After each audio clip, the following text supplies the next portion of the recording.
She also teaches a weekly writing workshop at l'Université Félix Houphouët-Boigny and a weekly English workshop at the same university's American workspaces.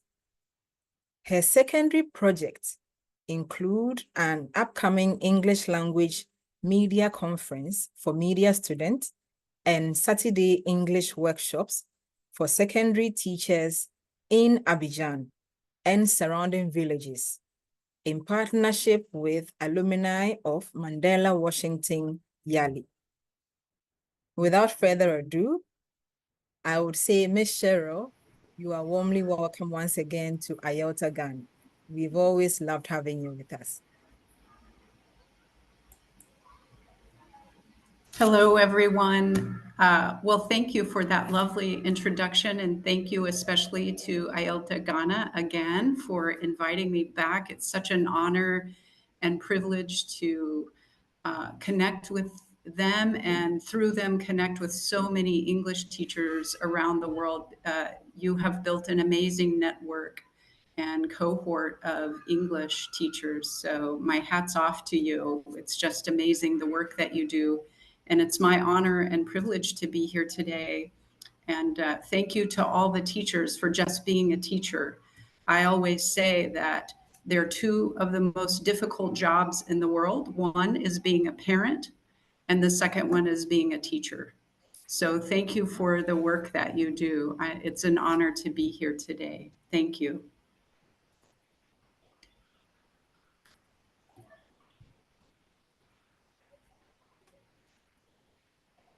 Ms. Cheryl, the floor is all yours. Okay. All right. I'm going to share my screen at this time. Okay. Let's see.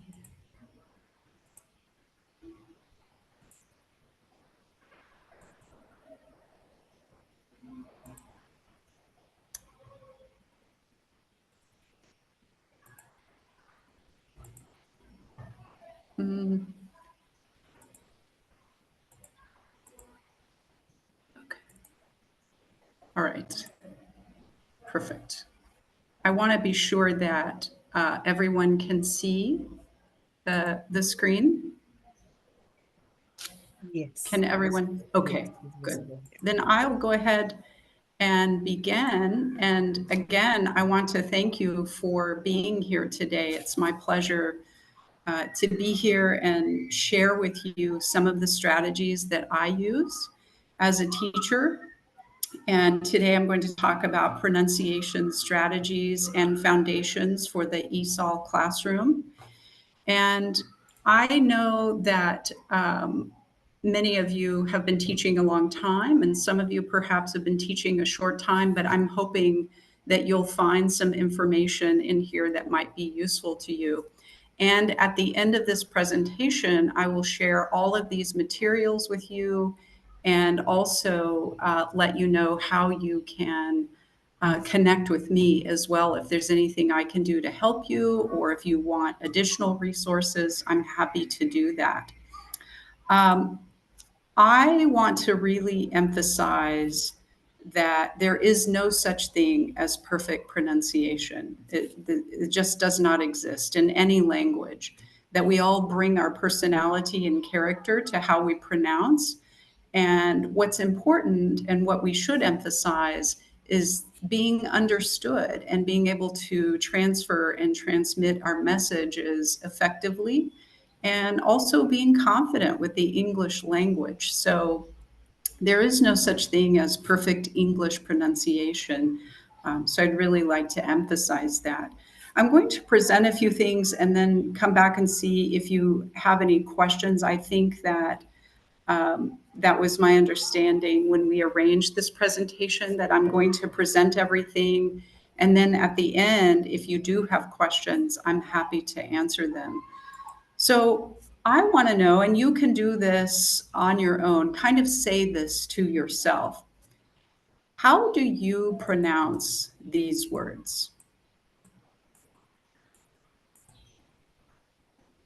So just look at them carefully and pronounce them to yourself. So I teach English, I read every day, I read the book last night, soup and bread make a nice meal. I walked through the door, my sister makes me laugh. We saw a ghost in the tree late last night. So you notice there's some of the same vowel teams, the same consonant teams or digraphs here. My question to you is, how did you know the different pronunciations? Possibly you know the rules, or I think, like most of us, myself included, is that we have practiced and we've memorized and we've internalized the patterns, exceptions, and rules. That's how most of us learn how to pronounce. So I always like to acknowledge that when I present information, strategies, materials, resources, that there are challenges in teaching and reinforcing pronunciation. What are those? One, many teachers who teach English, particularly here in sub Saharan Africa, uh, English is not their first language. It's either their local language, and then maybe it's English or French or perhaps something else. And for many teachers whose first language is not English, they don't always feel confident to reinforce pronunciation. Another challenge that I always like to acknowledge is, is in fact the teaching conditions. It's very difficult already to teach in a very crowded, large classroom, but also on top of that, trying to teach pronunciation in a very large classroom. There are also limited resources. As many of you know, you're professional English educators, that um, the best thing to do, of course, is to give students opportunities to hear the language as much as possible, but sometimes those resources are limited, like audio recordings of podcasts, radio, television, speeches, and other spoken word sources. So I do acknowledge that. There's also, I think, for many of us, there's also a prescriptive curriculum. You're teaching to a test. So often in the English classroom, you're under pressure, a time pressure and a content pressure to teach within a certain amount of time and also a certain content. So there are a lot of those pressures as well. So I always acknowledge these challenges. And with those in mind, I always think that the solutions to teaching anything, any element of the English language, but particularly pronunciation, there needs to be explicit rules and features with models. There needs to be opportunities for listening discrimination. So, for example, giving students guidance as they listen. So, you're asking them questions before they listen. So, they're very discriminate about what they're listening for. Practice and application using activities and strategies that are easily integrated into a classroom or an English club. Activities, materials, resources that require limited preparation and that don't require a lot of resources are very important, I think, to teachers in most cases. And then also really emphasizing student-centered activities that can be managed by student leaders after teachers model and give instructions. So one more note before I jump in. I know, as you know, as English professionals, that there will always be exceptions to language rules, but generally, students and teachers can count on the rules applying most of the time. Students are not training to be English language linguists or experts. They may be later, we hope so. But in our classrooms, teaching middle school, high school, or English as a second or other language at university, we're really providing them as much practice, repetition, modeling, and memorable rules so they are building their speaking, listening, reading, writing skills, and most of all, their confidence as English speakers, readers, writers, and listeners. So let me get started. What is, excuse me, what is a phoneme? Can you tell me in the chat if you know what a phoneme is?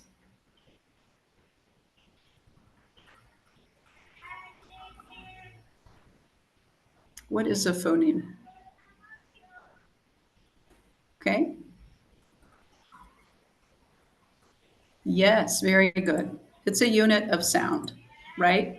It's a very distinct unit of sound, like b and ball, p and pet, s and socks, ch sound in choose, e in feet.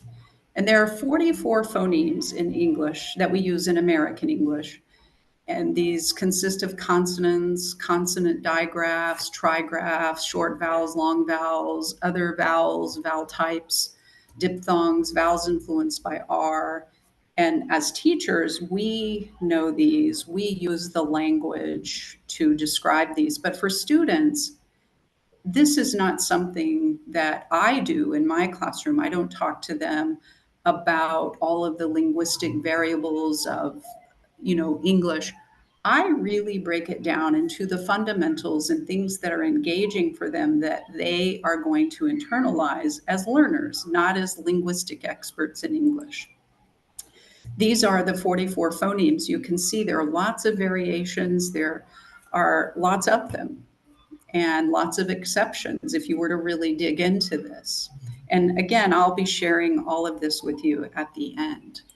So, we want to develop students' phonemic awareness, which is the ability to recognize and use individual sounds. And we also want to develop their phonological awareness, their ability to use the pieces and parts of words, syllables, segments, blends, sounds, all of those things. So here's a strategy that I use, and I think many people have used this. When I've observed and worked with teachers and done co teaching and workshops here, I've seen some variation of this, and that is emphasizing vowel teams. And the objective is to have students create vowel team categories, which helps them to practice and reinforce and internalize the sounds and spellings. So maybe you are familiar with this. It's the vowel color chart. It's actually available on the American English resource site, which is operated by my program, English Language Programs in the State Department. But just think for a minute, the first four. If you look at number one, think about what color that is. Number two, what color is that? Number three and four are very close because I couldn't find a silver and a gray that were distinct. But if you name all of those colors, and if we have students do this, hopefully they'll associate the vowel sound with the color. So, for example, number one, white is the long I sound. Number two is green, the long E sound. Number three is silver, the short I sound. And number four is A, gray, the same color, the long A sound. And I use this with my students. In fact, I have my students keep an interactive notebook. I don't know if you can see this, and I'll share it again at the end. But they keep their chart in their interactive English notebook. So, what I have students do, so maybe I'll do this as a warm up, maybe I'll do it at the end of class, or maybe I'll integrate it into some activity that we're doing at some point in our whatever the context is. So, if you think for just a minute, what are all of the words that have the short A sound, ah? If students associate this, they typically know the word black, the short. They can make lists. You can do this with partners or groups or pairs. You can make it into a competition.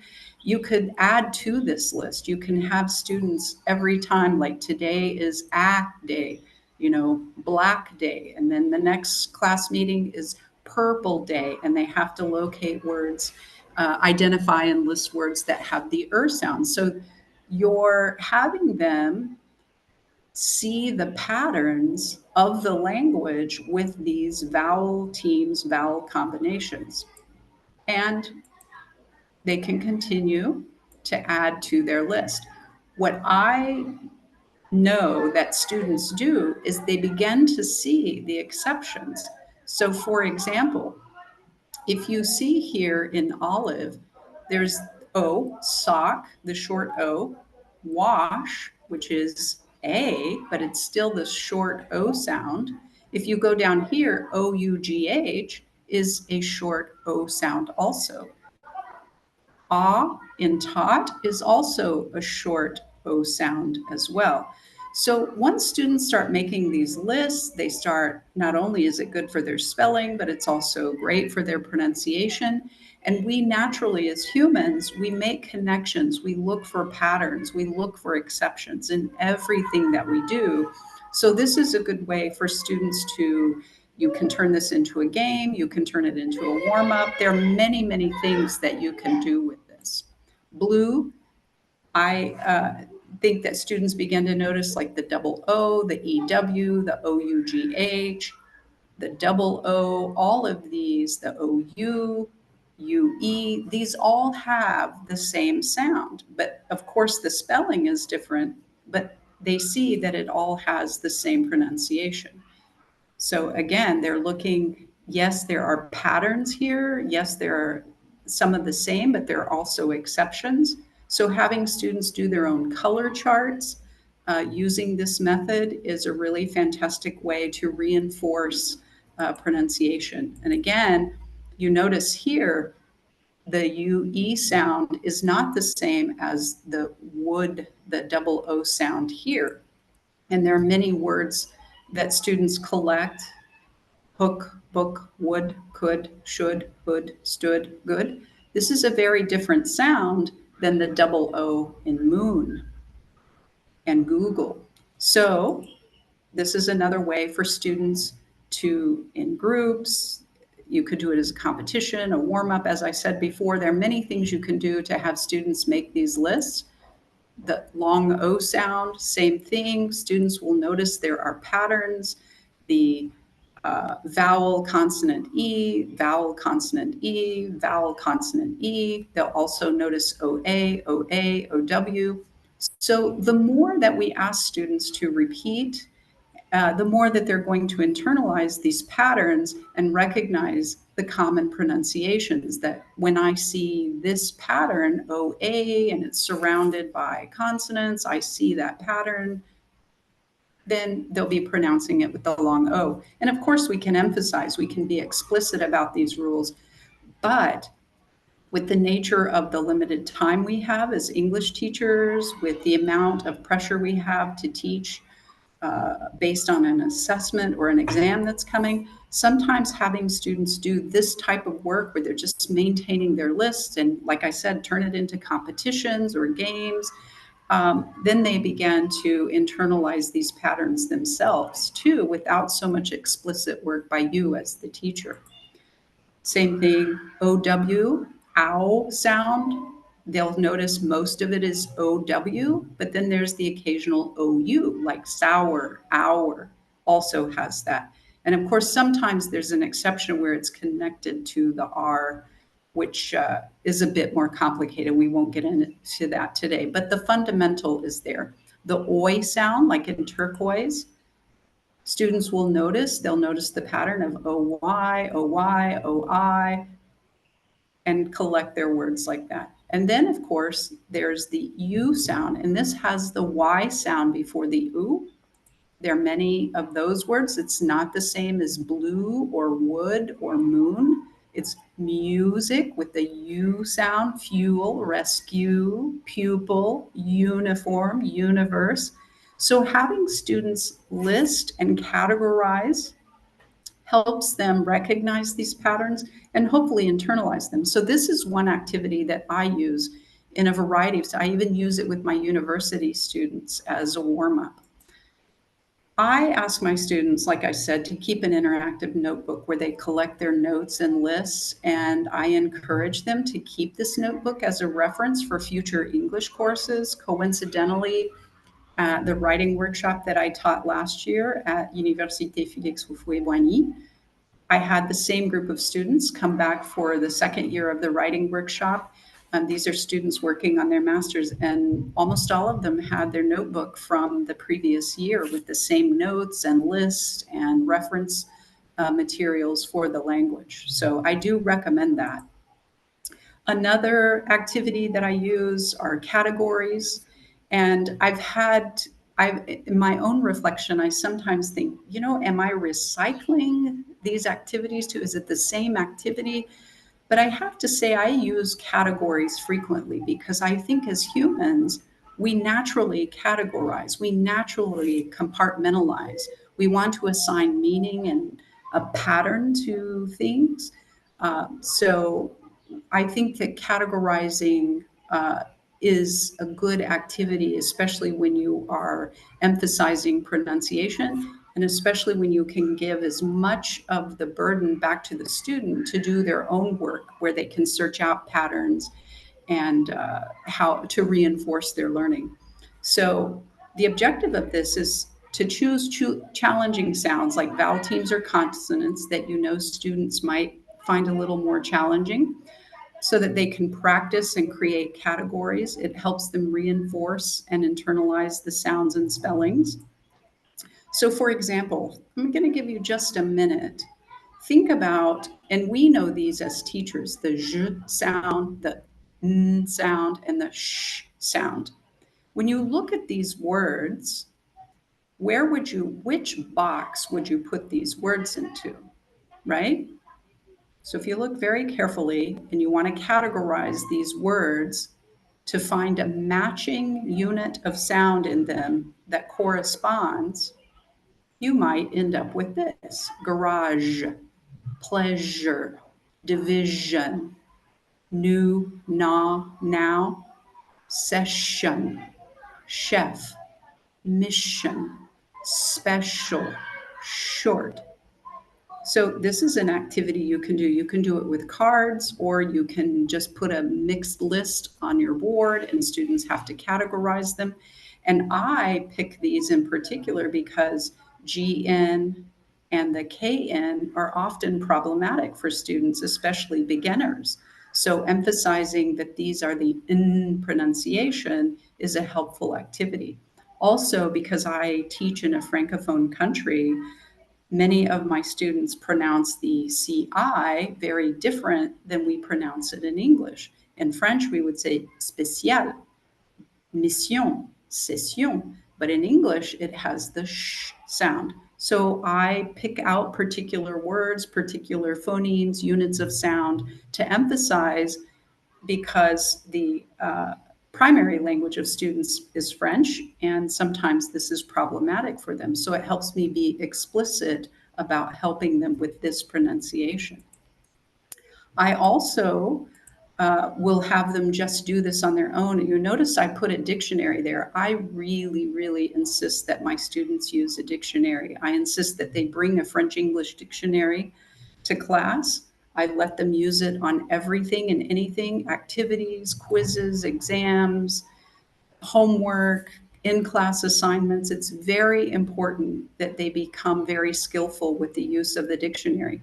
So, one thing you could also do is have them make their own lists. If you didn't want to have them do a card activity, you could have them do this themselves. And of course, this might be for more advanced, for them to make their own list, or maybe to add to a list that you have begun for them.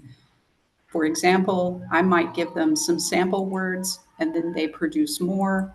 I give them some sample words, they produce more. Same thing. So this is another option. And again, it reinforces the repetition, which is very, very helpful. Repeating pronunciation is helpful to mastering it and internalizing it. I do vowel categories as well. I might choose a problematic vowel team or vowel sound and do the same thing. And again, with the same objective that students are really practicing. What students will notice, and what you have likely noticed, is that there are exceptions. So the pronunciation of this long A sound, when you use EY, they, convey, obey, pray, survey, this gives me an opportunity as a teacher to be explicit with this in particular and point out that there are some exceptions, like monkey. Key is a different pronunciation. So some of this will be very explicit. I also give opportunities to extend the learning, give extended, enriched learning opportunities. Maybe students have their words, maybe it's all the sh sounding words, and I might ask them to write and share, meaning they'll read and present using their word lists as sound sentences or tongue twisters. They could write their own tongue twisters.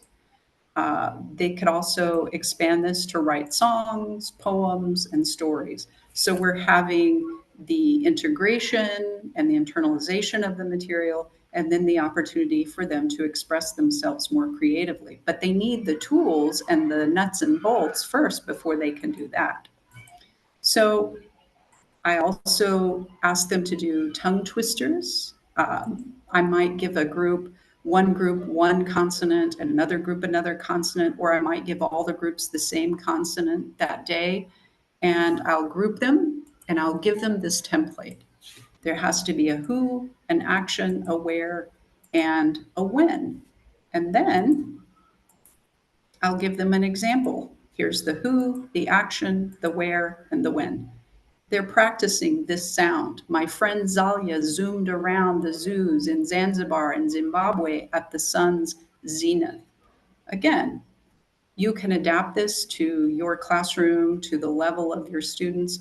And sometimes I have colleagues ask me, isn't this a little too basic for university or high school? But my observation is, especially in my experience, I was an English teacher in the Comoros, which is a Francophone country. I've been a teacher here in Cote d'Ivoire now for 2 years.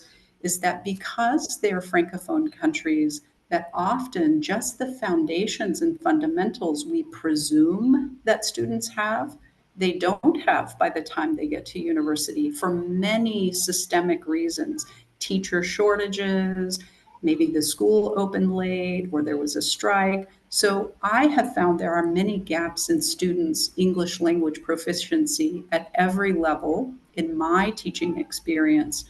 And because of this, I do a lot to fill in some gaps. And I do use some of these activities that maybe some people might consider too basic or maybe too low, but we never know. We want to meet students wherever they are because I'm sure, as you have experienced, you may have university students who also still need a lot of practice with pronunciation. And these types of activities lend themselves to every learning level, every age level.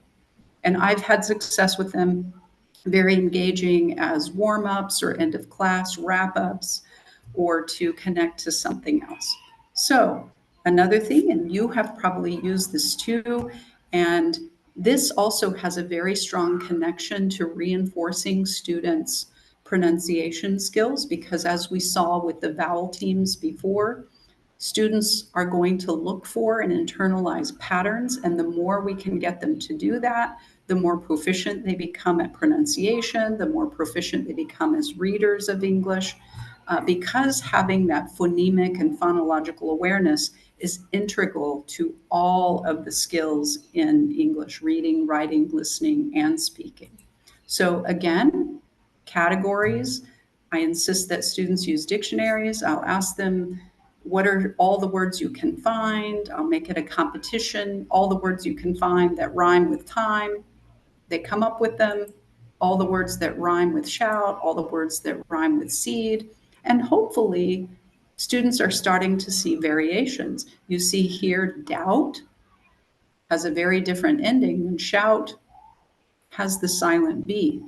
Students begin to internalize that. The more they see it, the more they use it in activities. Same thing here, seed, CEDE, the vowel, consonant, vowel, E at the end. So we want to reinforce those things as much as possible. I also use Find Your Match with rhyming. This is a lot of fun. It promotes a lot of listening and speaking. And of course, there's an emphasis on pronunciation. So I give every person in the room a card and I tell them to find their partner with the word that rhymes with their word. There's a very important rule, though. They cannot show their card to anyone. So they cannot walk around the room with their card. They have to hide their card once they've read it, and they have to walk all over the room talking to all the different people, asking, "What is your word?" And then the other person responds with their word and has to ask, "Well, what is your word?" And once they discover people who have rhyming words, they form their group. I've used this not only for them to practice this very basic, simple pronunciation strategy, and sometimes I pick more challenging words, 2 syllable, 3 syllable, 4 syllable words that rhyme. And once I also use this is a good segue that once they've identified everybody who has a card that rhymes with their card, they've formed a random group, which I can then use as a group for a reading task or as a writing task or discussion or whatever I happen to be doing. So you can also, as an extension, have students write sentences or short poems with their collection of words. That might be your next step, is once they've found each other, they can all, as a group, produce something with all their words, a piece of poetry, a song, or something. So for example, these are the words I might give. And again, depends on the level of your class, but it's an excellent way for them to practice very explicit pronunciation of words that you have identified. And I picked simple words, but for many of my classes, I'll pick some challenging words. And I'll show you in a moment how I connect this to a content based text that I'm using. But you see, once they wander around the room, they naturally end up in groups with their common rhyming words. And then same thing with syllables. I can do the same thing, give everybody a word, and I will tell them to find a person who has a word with the same number of syllables as you. And I will often pick problematic words that I know that they're having difficult with pronouncing. And again, the rule, they cannot show their card to anyone. They have to walk around and ask, "What is your word?" And then the person has to respond by pronouncing the word and then asking. And if they discover they have matching words, they form a group or partners or pairs.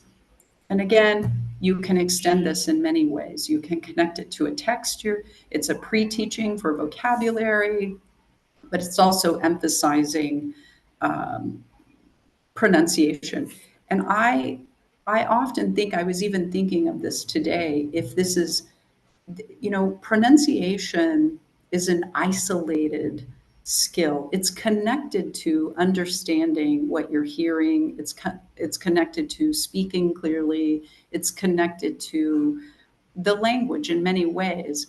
But I use these very discrete, isolated activities to really work on specific pronunciation strategies for students. And this gives them an opportunity. There are also other ways, of course, you know, having students go and ask questions. They're practicing speaking and pronouncing.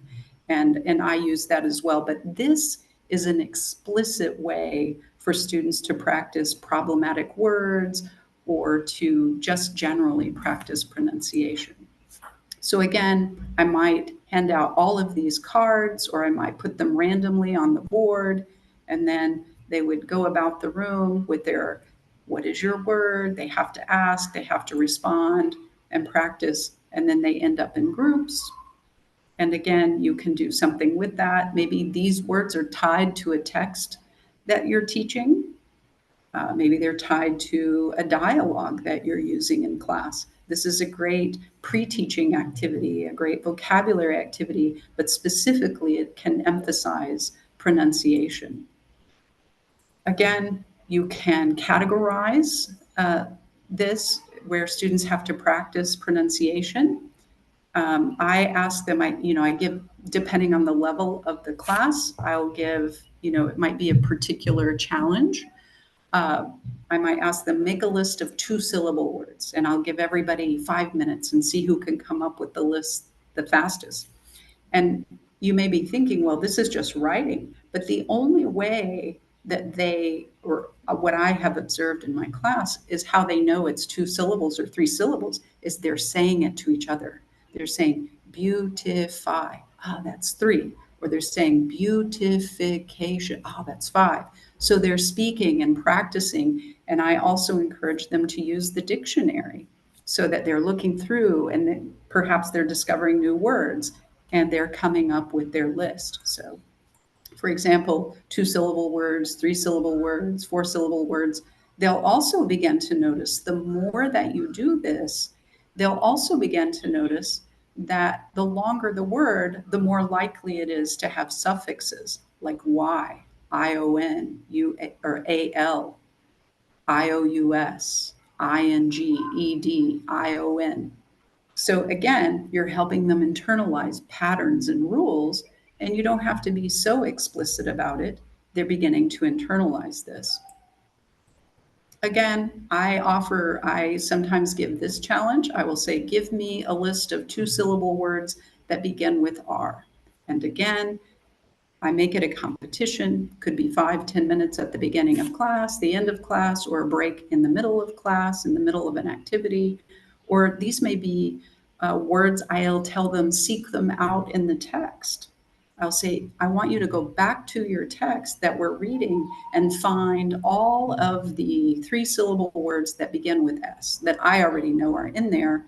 And again, you can connect it to that, but they're still practicing pronouncing and which syllables are a part of the phonology of language. For all of these activities, whether it's sounds, categories, rhyming, syllables, like I said earlier, I often choose words that are in the text we're using in class. So, for example, I use this in my digital media course at the university where I teach, ESDC. I also use it in my journalism class. It's a story from the New York Times last year. It's about a young woman in Senegal who uses AI to develop ways to diminish or to abolish malaria. And it's a really interesting story. But I went in and I picked out words that I wanted my students to, I wanted to emphasize. And certainly I picked some because they are a bit more complicated. Like you see here, higher, the IGH sometimes is problematic for students in remembering. In a French speaking country, careers is carrière. So passion, passion in English, avantage, the D is silent or not even there in French. So these are words, hôpital in French, hospital in English. So I picked out some words that I knew pronunciation wise would be a challenge for my students. And I made these part of the syllable activity and part of a sorting and categorizing activity as well. So we're practicing not only vocabulary, we're connecting it to the reading, and I'm choosing as a teacher what words I know that might be problematic or that I need to reinforce. This is an activity I use at my English clubs. I use in my classroom. And this is a listening activity that's super easy and a lot of fun, I think. So I would like for you, my Zoom participants, I want you to copy these 4 words and be sure you put the numbers. So you're going to write number 1, pit, number 2, pat, number 3, put, and number 4, port. So I would like you to write those words really quickly, write them down.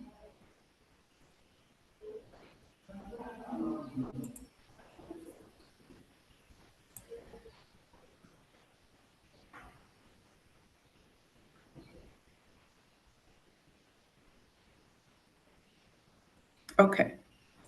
So here's the activity, all right? I want you to listen. I am going to say the words, and you are going to write the number of the word that you hear, okay? So on your paper, you're going to write the number of the word that you hear. Okay, so listen carefully. I'm going to read the four words in a different order, and then you will write the number that you hear. So, you're ready?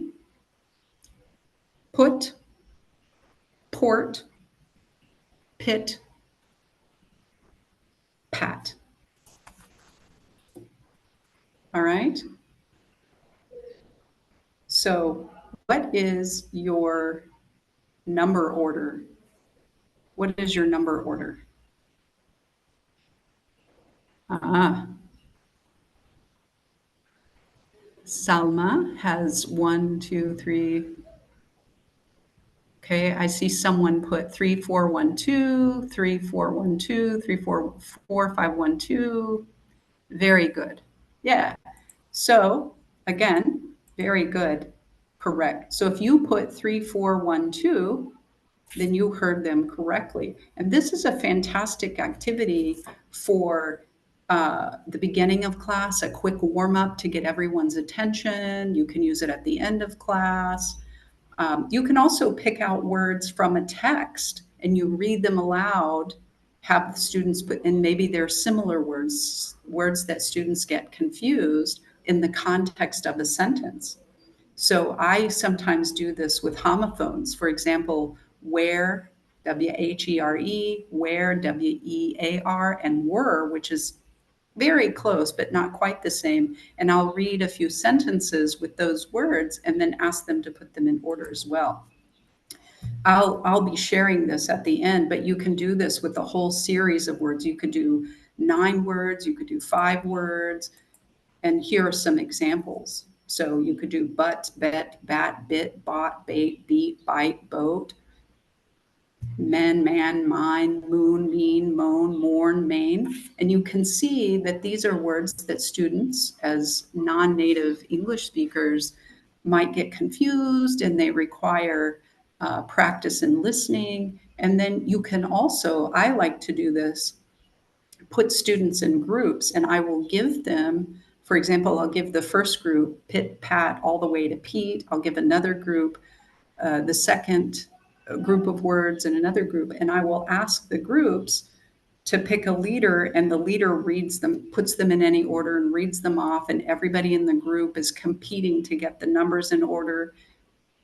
Then they'll switch it with another group and they'll switch the list of words with another group. So as a teacher, I can model this one time and then I can give the groups this activity to do. So not only do they get to practice, like if you have a group of 5, you could do this 5 times. So there would be an opportunity for each of the 5 people in the group to practice pronouncing the words, to being the person reading them out, while the other 4 compete to put them in the right order. So there are many things that you can do for this. And there are many word lists that you can come up with, and they might be based on a text or something else.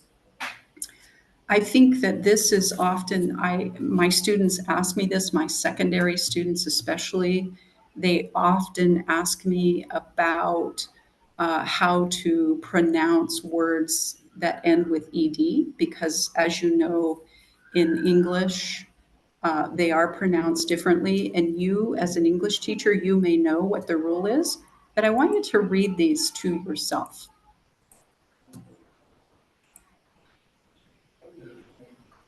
And my question to you is, how do you know how to pronounce the suffix ed at the ends of verbs? If you look at the first one, I walked to the shop. I decided to buy some bread. I laughed at my friend. I wanted ice cream, but I lost all my money. So these are all pronounced differently in American English. And I suspect many of you pronounce them correctly and you know how. But my question is, how do we know? Well, do you know because you practice? Or do you know because of the rules about ED pronunciation? And I think that you, as professional English teachers, you probably know the rule.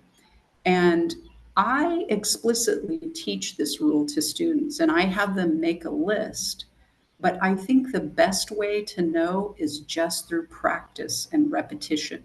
And I often have students, again, make lists and categories. These are all the words that have this particular ED sound, and these have these sounds. So I walked to the shop. I decided to buy some bread. I laughed at my friend. I wanted ice cream, but I lost all my money. How did you know? Well, you probably know that B, D, B, D, J, J, L, M, N, that these are voiced consonants and you feel them in your vocal cords, but you don't push out air when you say them. B, D, G, J, O, M, N, V, W, Y, Z, right? Or yeah, the Y is different in another case. And then there are the unvoiced consonants. There's no vibration, but you push out air. F, k, p, s, t, x, k, ch, sh. So they're very different. Well, the rule typically, with some exceptions, is that if it is the D sound at the end, ED words, you're using the voiced consonants, right? And I think that you can teach this explicitly to students. They can make lists. You can ask them to write things. You can provide them texts that illustrate this. But I am explicit about teaching this. And then I have them make categories of ED words using this rule. If it is an unvoiced consonant, it'll have the T sound. If the, and of course, this is an exception. Batted, wanted, invited, decided, those have the id sound. And then another exception depends, and again, this is with the th, breathed, bathed, smoothed, and then there's birthed, which has a T sound. So there are exceptions, but students can generally see patterns if you provide them with these types of models and be explicit about it. And I certainly am for this. And I have this come up very often as students ask me, how do I know if it's a D sound or a T sound or id or the D or T? Sometimes it's this, even though it has this ending. And like a lot of language, much of it is memorized and internalized, but I do give them this chart as guidance just to help them. And it's a very simple chart that they can, I ask them to keep it. I either will make a copy depending on resources, or I will have them copy it into their interactive English notebooks. And this is a text that I use. This is an independent freelance journalist who is from Cote d'Ivoire, one of my favorite people and a great friend. But this is a story of his career in journalism that I use with my journalism students at the university where I teach. And I use this, I picked out all of the words that have the ED ending. And I use this to help them with their pronunciation. We did some partner reading, and then they used the chart that I gave them here, and then they were able to make distinctions in how they pronounce the ED words in this text that we were using. And it was a great pre-reading and vocabulary activity, but also emphasized the pronunciation. I also emphasize suffixes, and I teach these in isolation as well. I let students know that usually these suffixes at the ends of words are going to be verbs in English, that these suffixes are usually going to be nouns, and that these suffixes are usually adjectives, and these suffix and ly is typically an adverb. One of the things I've noticed, however, in my experience, is that often students don't know the parts of speech, even here in the context that I teach. They often don't know the difference between an adjective and an adverb, even in French. So oftentimes I'll do a mini lesson on the parts of speech to emphasize, like, these are all pieces and parts of the language. So I do the same thing. I emphasize the suffixes because this is essential to correct pronunciation. I have them make lists and categories. I'll say, I want you to identify all of the words in this text that have the ION suffix, or I will have them create lists, or I will make cards with the suffix at one end and the base word at the other end. And then in the room, they have to find their partner to make the word go together. So they're putting maybe cheer full, one student will have the word cheer and one student will have the suffix full, and they have to find each other to create their word. So there, and then of course, I tell them my rule is you cannot show anyone your card. You have to pronounce your suffix or you have to pronounce your word so that you're practicing and then find your person or your match. Again, matching games. And then ultimately, once they've developed words, they've created their words, they can use them in sentences and poems and music and stories and plays. But I know that it's important to connect it also to whatever text you may be using or teaching as well. And again, there are many, I have them do charts like this, and maybe we'll just do one.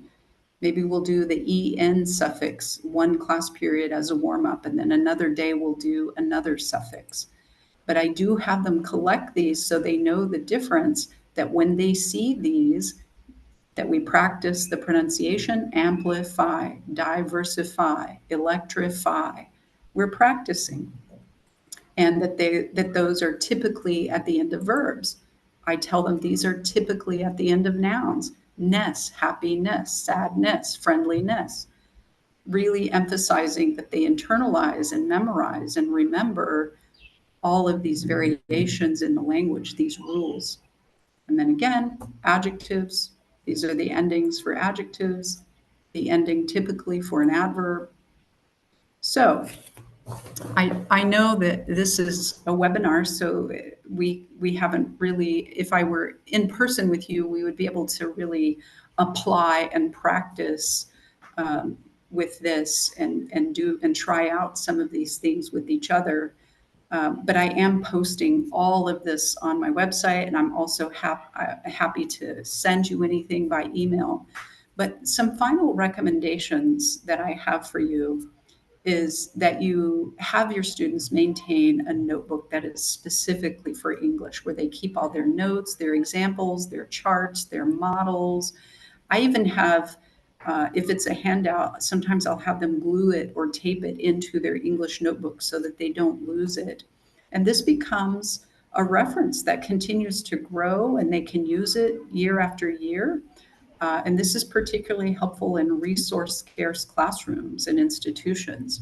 I know I haven't talked about this a lot, but one of the most important things that we can do as teachers is to make sure that our students are hearing, they're listening to English daily in our classrooms, not only from us, we, the teachers, but also by bringing in recordings of podcasts, radio, television, videos, so that they can hear the variety of accents and the variations in pronunciation.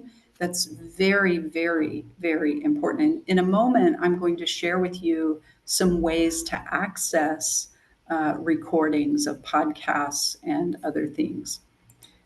And then finally, I have, especially my university students, often ask me, where do you place the stress when pronouncing? And stress is important. Where you stress the word is important in transferring the meaning to the listener. And I think for most of us, how we stress, where we place stress in our pronunciation comes with 100%, most of the time, internalization of the language. And I emphasize that to my students and to teachers who I facilitate trainings for. It is important, but one of the things that I always say is there are many rules and exceptions about where to place the stress when pronouncing words in English. And it's also, if you are a linguist and you studied linguistics, you know it's a very complicated rule burdened approach to pronouncing, and there are also many exceptions. So, for example, and I see there's a misspelling, but it should say we. Typically, we only stress vowels, not consonants. Most stress is placed in the first syllable of two-syllable words, but it also depends on the suffix at the end. So stress can also depend on the meaning of the word. So, for example, I present the lesson every morning, or I received a present from my friend on my birthday. This has different stress patterns.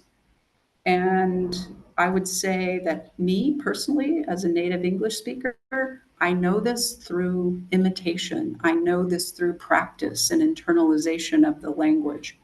And I would recommend to you to that stress is important, but that it's not where you place the emphasis on your teaching, and your time and your resources and your energy are already very limited. So focusing on the things that I've already shared with you, getting students to recognize patterns and the spelling and how vowels work together, and all of the phonemes, and doing that through the actual application of the language and the activities that you do is going to benefit students' growth in pronouncing more than getting too bogged down in stress.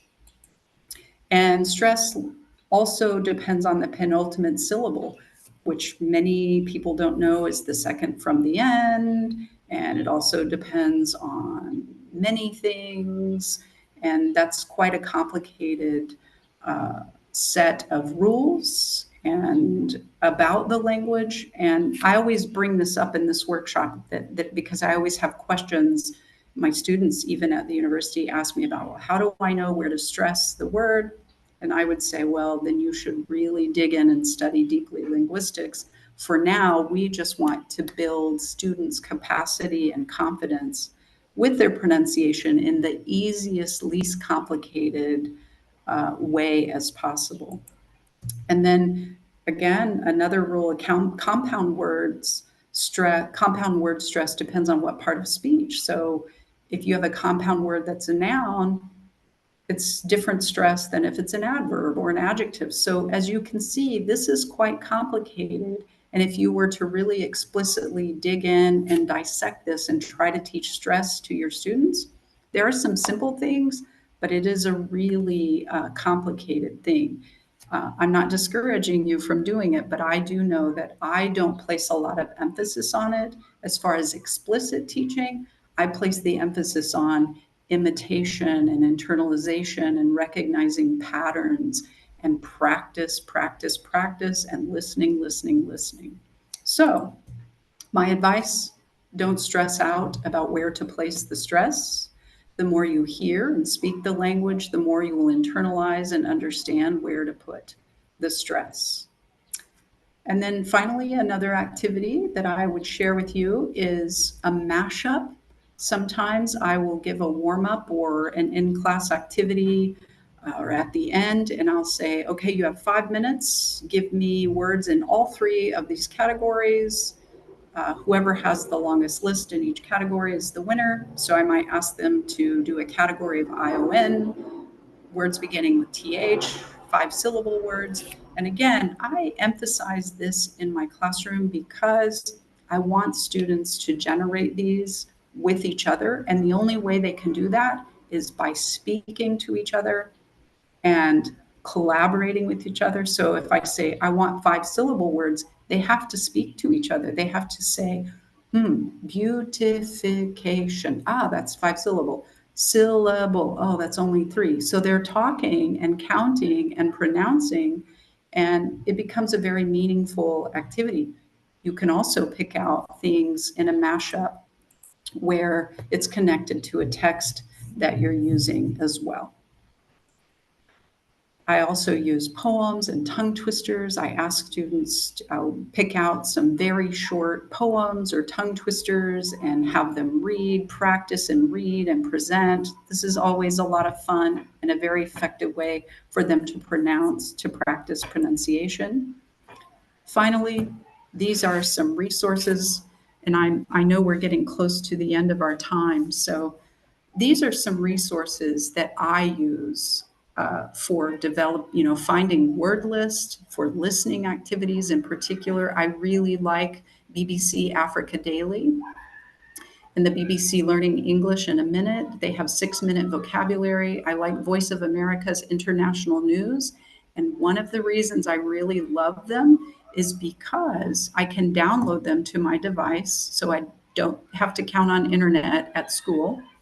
And then when I play them, I can play them at a very slow speed or a medium speed or at a normal speed, depending on the level in my class. So I can really manipulate them. I use Rhyme Zone for word lists, for word ideas. I use American English Pronunciation, the podcast, because I might pick out a particular phoneme, and they really have a lot of material on phonemes. Like they might emphasize the TH sound. So I'll play that episode for my students. And again, I can speed it up or slow it down. I also use the American English website. It's got 2 tons of resources that are really fantastic. And it's just they have access to their YouTube, to all their social media, to their Facebook.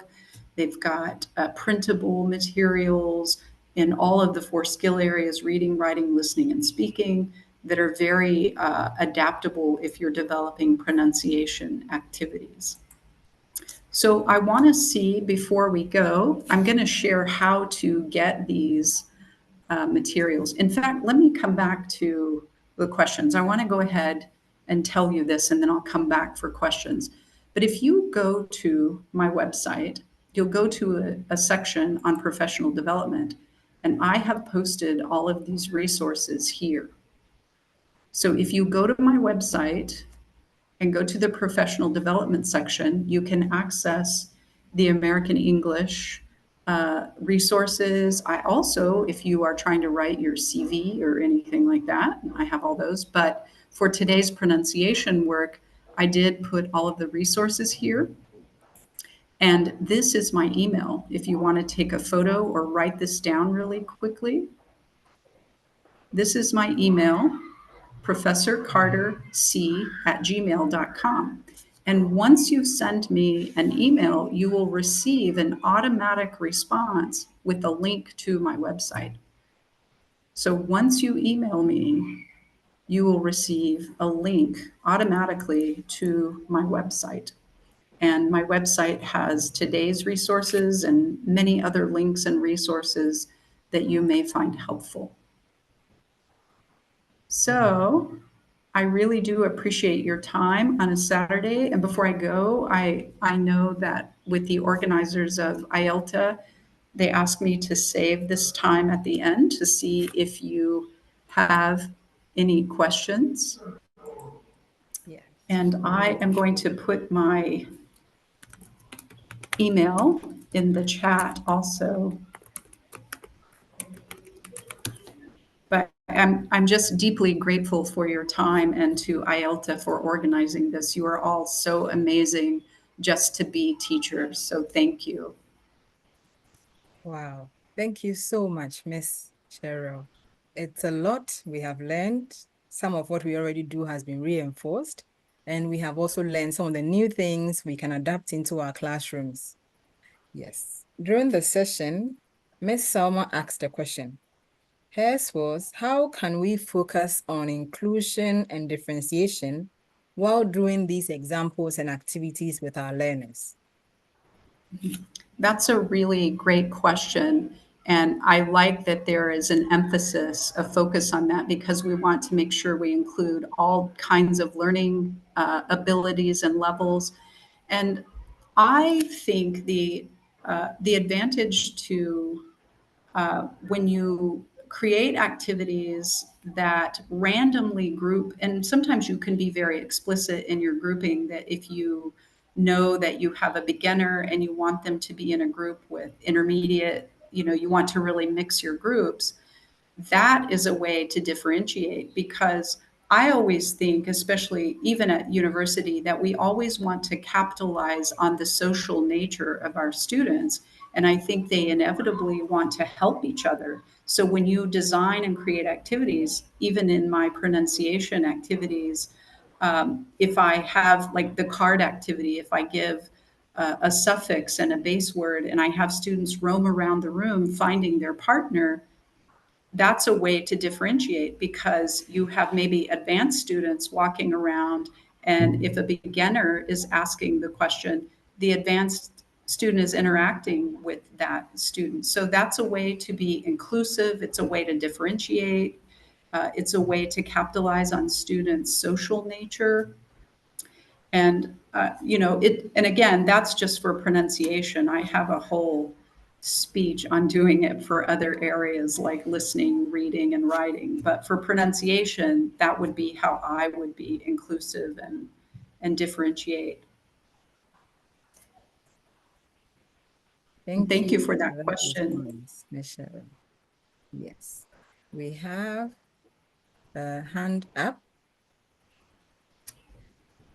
Mr. Koulibaly Ibrahim. Yes. Kindly unmute and then ask your question. Okay. Uh, Hello, everyone. Hi. Hello. Yeah, thank you very much, Mrs. Cheryl, for your wonderful presentation. I do appreciate the presentations. It was very amazing. My question is about one fact that you talk about at the beginning, just at the beginning. You talk about the challenges of English pronunciations, among which we have overcrowded classes. In my case, I'm teaching at a school where in per class we have about 80 students. This is very challenging. This is very difficult to succeed any type of lesson. So my question is, can you give me some strategies to succeed an English lesson based on pronunciation in that kind of class? For example, what are some strategies can you suggest me to succeed in teaching this kind of lesson? Thank you very much. So that's a great question. And if I understand your question correctly, you're asking like how can you be successful with pronunciation, teaching it in a classroom that's too big, that's very crowded, if that's my understanding. And I think that that is the one of the most common problems. If I were to do a survey of all of the teachers here today, I would likely hear that everyone's classes are too big. And I always work under what I call the despite principle. Despite that, what can I do to engage my students? And I think that you have to divide and conquer, that you really have to. I like the question earlier from, I think, Salma, who asked about differentiation and inclusion, that the more we group students, like randomly group them, make groups of 5 and 6, and pick out your student leaders, students who have strength in leadership and strength in their English skills.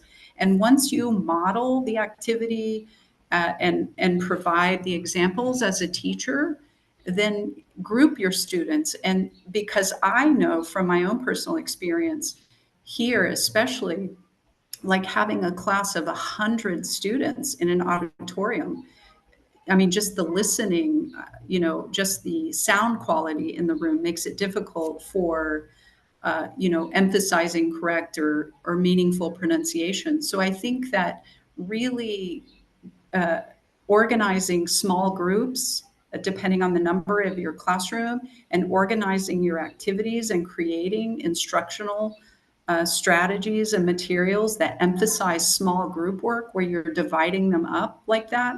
And I know that sounds easy to do. I mean, it sounds easy, but I also know the complications here. My experience in Cote d'Ivoire is that it's an auditorium, and everybody's sitting on one long bench. How do you group?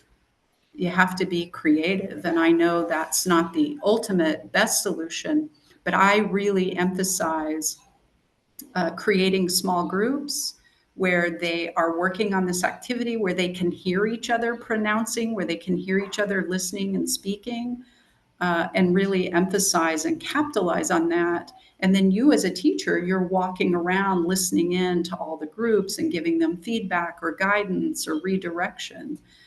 So I don't know if that answers part of your question. I think the ultimate solution is that we need to reduce class size, and that's a policy issue. But as far as an instructional, managing the instruction of that, I really uh, emphasize like creating small groups as much as you possibly can, because standing in front of the class and just simply lecturing about pronunciation and you as the teacher reading aloud a list of words doesn't reinforce learning. But giving these types of activities where you have student leaders and they can do it in small groups, they can make charts and lists and do competitions with each other, and maybe even the card game, maybe you do it by group. Maybe it's not, you don't give that to a whole class of 100. You have 5 sets and you give each set to each group, and then you switch sets so that everybody gets to cycle through. And I know it's easier said than done in many teaching contexts, but I hope that answered some of your question, which was a great question, by the way. Thank you, Ms. Cheryl. We have another question from Mr. Samuel Kone.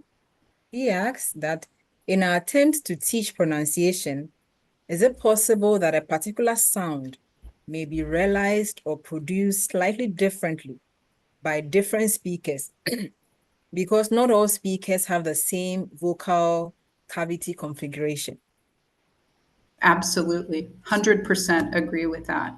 And that's why my students, especially at my English club at American Spaces, they're always asking, how can I speak more like an American? And my question is, why? Do you want to do that? But that we all have different vocal qualities, and the essential is that you be understood and that you feel confident in expressing yourself. Uh, that's an excellent question. That, the way I know, as not the greatest French speaker, the way I speak French is quite offensive to the French people, I'm sure. But I am able to express myself clearly and with confidence. But the way that I pronounce is very, very different than a native speaker. But I can insult people and I can express myself clearly. So I think that's essential. But that's an excellent question that you're asking someone. Yes, thank you. And another question from Miss Celestine. She asked, how can we make students go around the room if we are teaching online? Ah, that's a good question. I didn't think of that, but having taught online for 2 years during the pandemic, one of the strategies that I used was to create, the different breakout rooms. So you might uh, be creative in how you can do some of that as well. Like if you're doing the category or the listing or the charts, and then if you're working online using some of the fantastic tools, the digital tools that are out there, like Kahoot or Padlet, also like some of the Google tools are really good for interactive learning on Zoom if you're teaching virtually. But that's a great question. But I do think that there are a lot of great ways to do that with pronunciation. And the other thing, if students are online, you have more opportunities to, you're already online, you're already on the internet, so you're going to have access to more audio than maybe a teacher in Coroco or, some other remote place. That's a great question. And I've used some things in my hybrid and my virtual teaching, especially during the pandemic. So if you email me, I'm happy to send you some of those. Great question. Okay, thank you so much. I believe that is the last question in the chat room. And on Facebook also, we don't have any questions at the moment. It's just high praise for the presentation. Uh, So well, clear the and praise, everything is understandable. We really do appreciate that. thank you all. You are amazing, amazing people for choosing this profession, for being teachers. My hat's off to you. Thank you so much. We have a last question, I think. Mr. Ah, Wise asks, in this process, how do teachers do follow-up with students? I don't know if he's talking about the online, if you are using it online. I don't know if that's what he meant.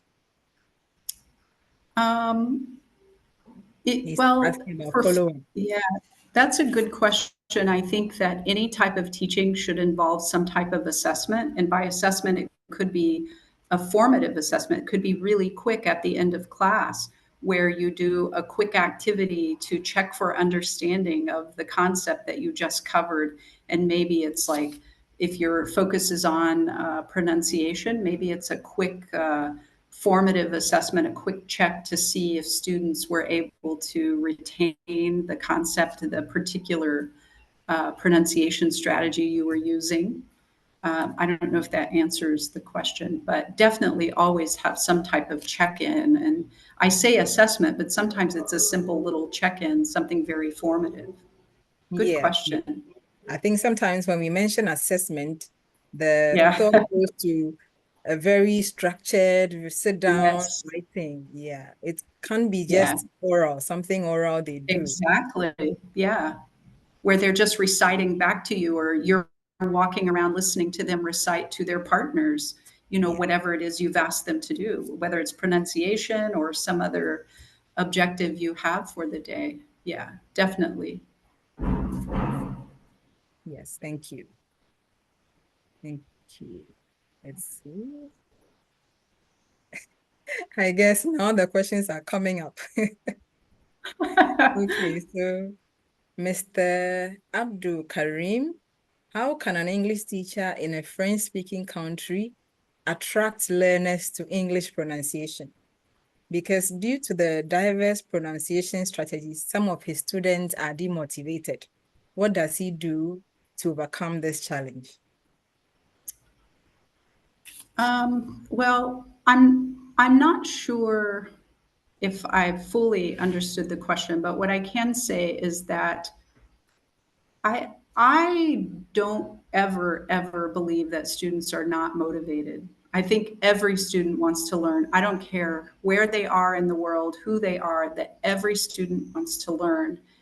But the challenge is engaging them and making them feel hopeful. And I think, even in a francophone country, that it is very possible to engage students in English language instruction. First, you really have to prepare in advance. You really have to map out your plan, know what your objectives are, and then create activities and materials that are going to engage the students.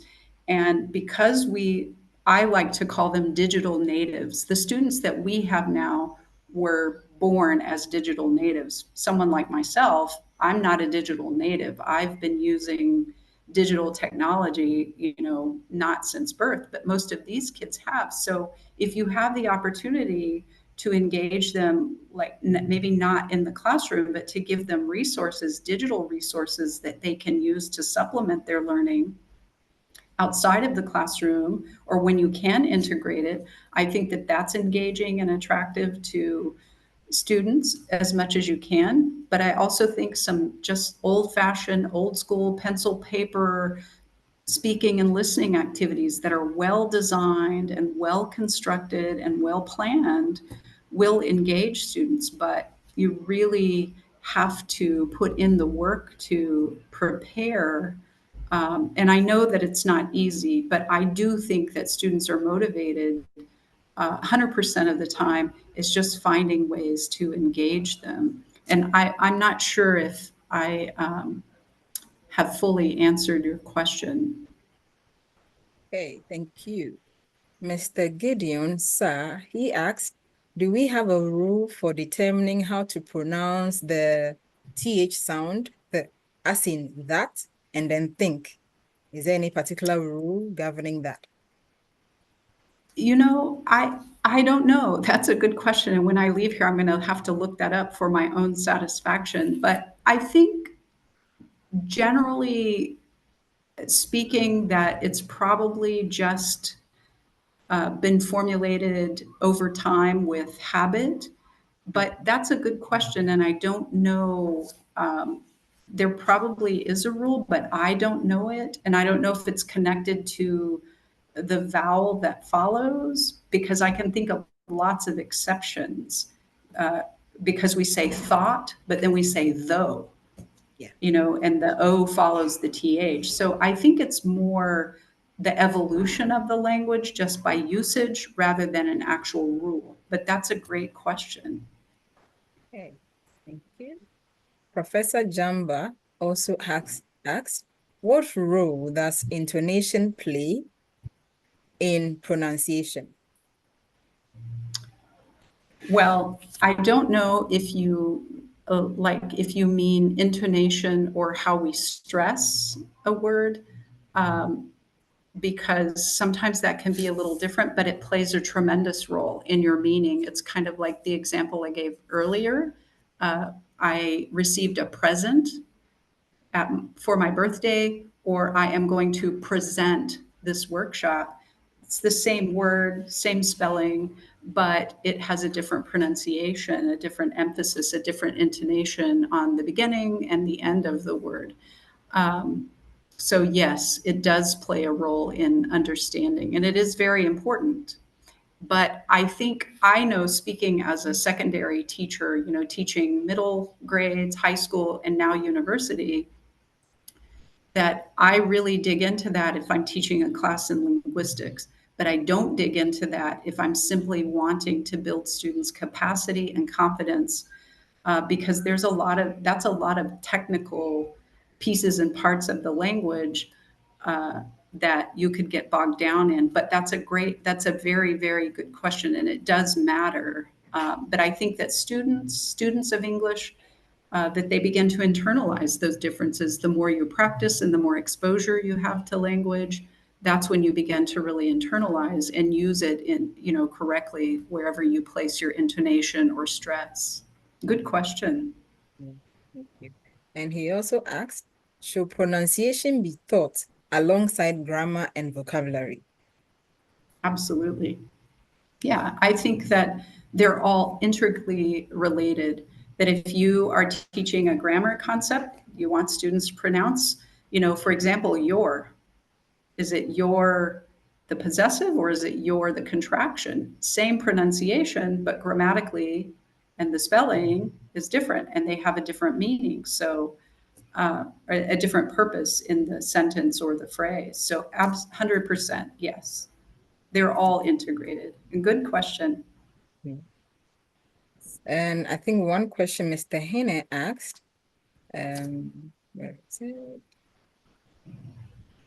Uh, what brings about all these exceptions or irregularities? Because we admit sometimes with these irregularities, then it ends up introducing a little confusion into the mix. Yes.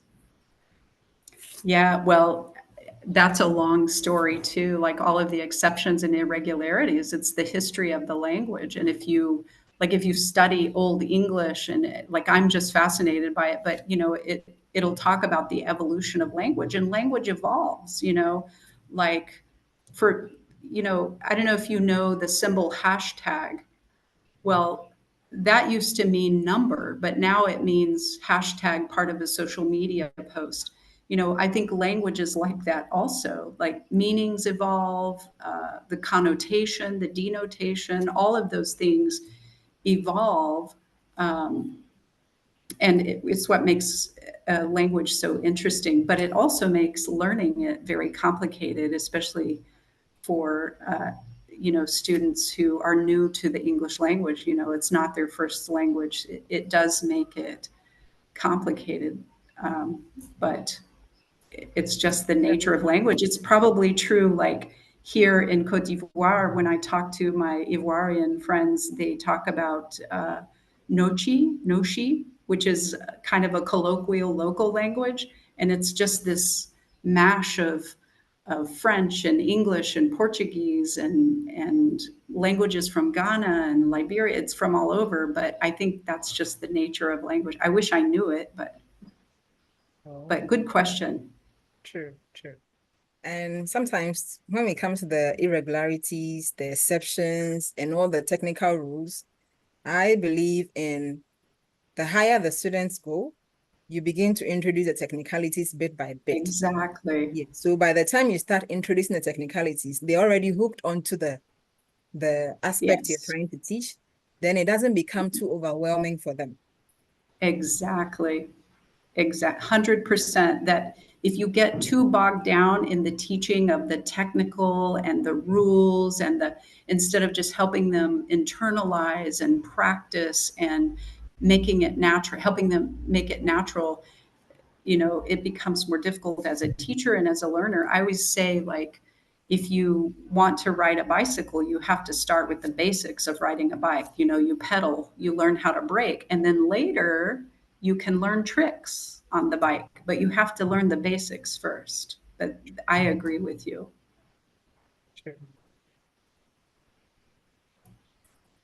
Okay, one question coming in from Facebook.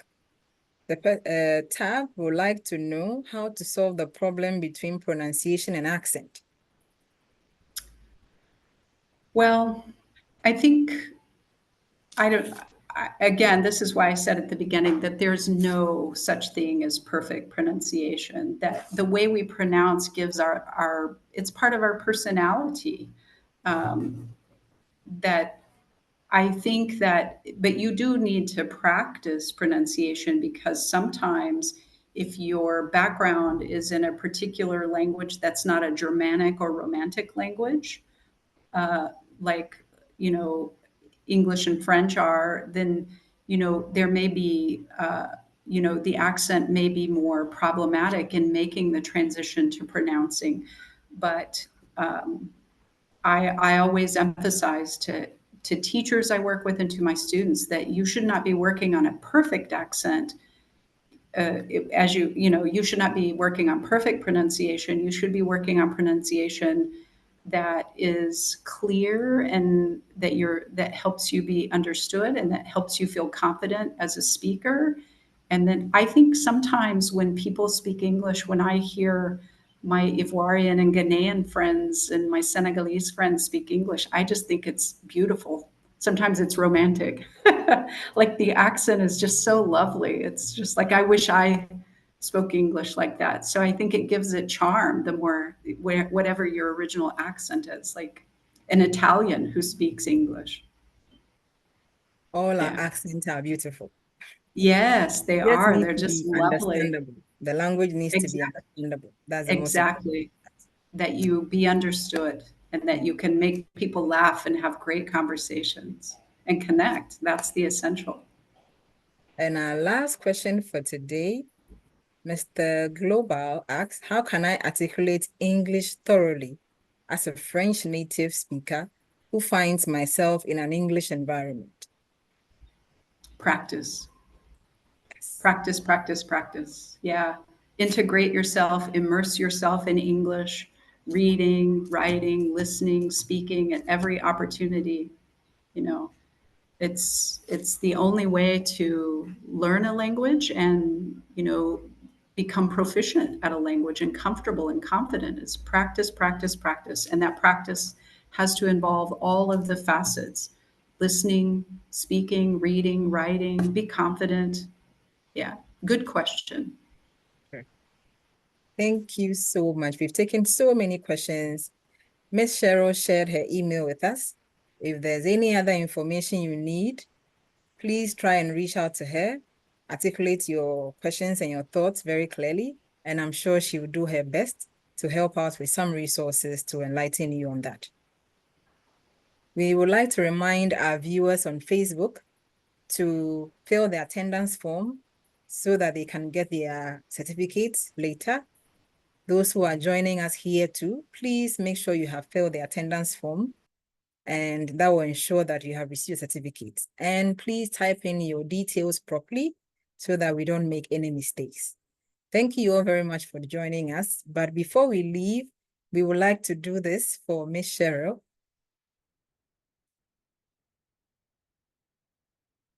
Yes. Miss Cheryl, this is her second presentation with IELTS Ghana. And unfortunately, she will be leaving Africa soon. We will miss her a lot, but we are hopeful that even when she's out of Africa, we will still be able to get her to help us out with our presentations because we really do enjoy them. And today, IELTS Ghana would like to present you with this certificate of recognition for generously sharing your time and expertise as a resource speaker of our webinar today, entitled Pronunciation Strategies and Foundations for the ESOL Classroom, awarded this 22nd day of June, 2024 via Zoom. Ms. Cheryl, we are so grateful. Thank you so much for giving us your time. Thank you all. Thank you very much. It's a pleasure. Thank you to all of you. Thank you. We hope your experience in Africa has been a very pleasant one. It's been amazing. Thank you. Thank you. Thank you, everyone. Have a Thank you, great Ms. Cheryl. weekend. You too. Thank You you. too. And I Great. hope the weather keeps being pleasant today. Yeah. Bye-bye, everyone. Thank Bye, you. Ms. Cheryl. Have a Bye. great weekend.